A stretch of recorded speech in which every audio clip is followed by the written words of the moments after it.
using system. Dito,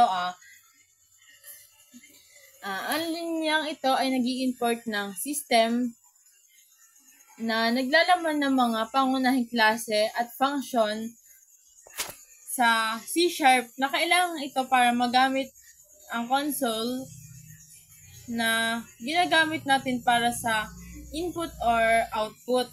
And then, namespace hourglass pattern. Dito nag-deklara tayo ng isang namespace na tinatawag na hourglass pattern. Ang class ay isang template para sa paglikha ng mga object at dito natin ilalagay ang ating mga methods. And dito naman dito ay ito ang main method,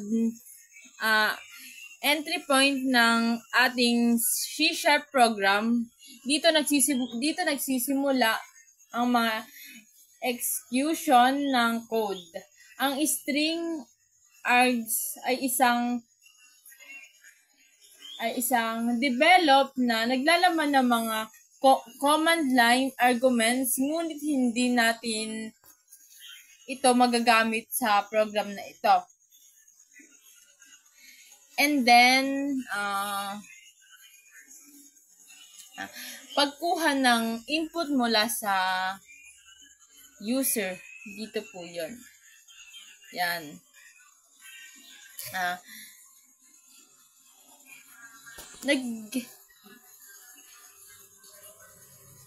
Nag-print tayo ng mga mensahe sa console na humihingi ng input mula sa user. And ang console read line ay nagbabasa ng input mula sa user bilang isang string. And ang int parse ay nagko-convert ng isang string na ito ay ginagamit sa integer at ini-store ito sa variables rows na siyang magiging bilang ng mga row sa ating mga ginawang hourglass pattern. And then, dito sa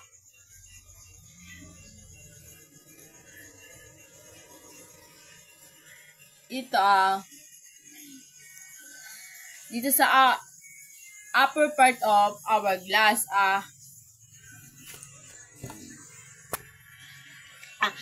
ang loop na ito ay nag-i-iterate mula sa rows pababa hanggang una ito ang bahagi ng ating mga ginawang hourglass na nasa itaas. And then, pag-print ng mga space. Sa loob ng unang loop, may isa pang loop na nagpiprint ng mga spaces. Ang bilang ng spaces ay nakadepende sa kasalukuyang I habang bumababa rin ang bilang ng mga spaces. And then, pagkatapos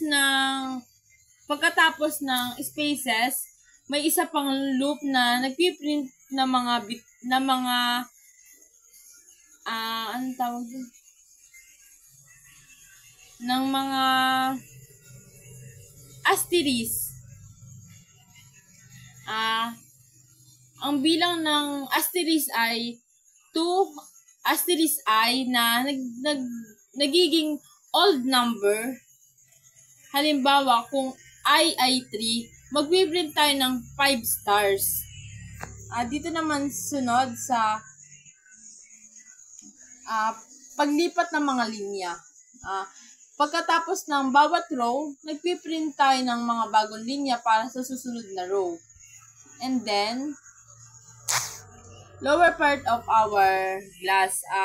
Ang loop na ito ay nag-i-iterate mula sa 2 hanggang sa rows ito ay ang bahagi ng hourglass sa ating ibaba. And then, sunod.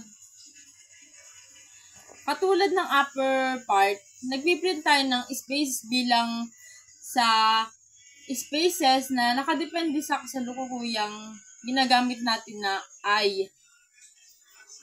And then, pagkatapos ng spaces, nagpiprint tayo ng mga asterisk. Ang bilang ng bituin ay 2, asterisk I. Ang 1 ay nagiging old number na din.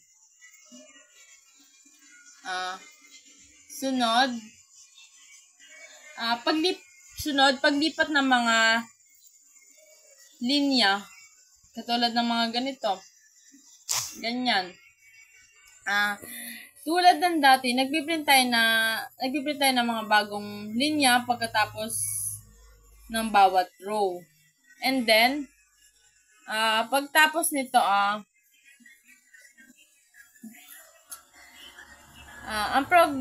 program na ito ay nagpiprint ng hourglass batay sa bilang ng mga rows. Ang upper part ay nagpiprint mula sa maximum rows pababa hanggang lower part na nagpiprint mula sa 2 pataas. Ang bawat row ay may tamang bilang na spaces. Yan, katulad niyan. And then, at ang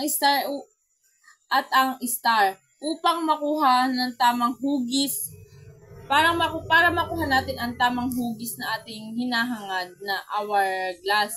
And then, iraran na natin siya kung tama ba o may mga error na nangyari sa ating coding. Yan. Type tayo ng number 5. And then, yan na. Okay naman siya. Wala siyang naging error na ano man. Thank you.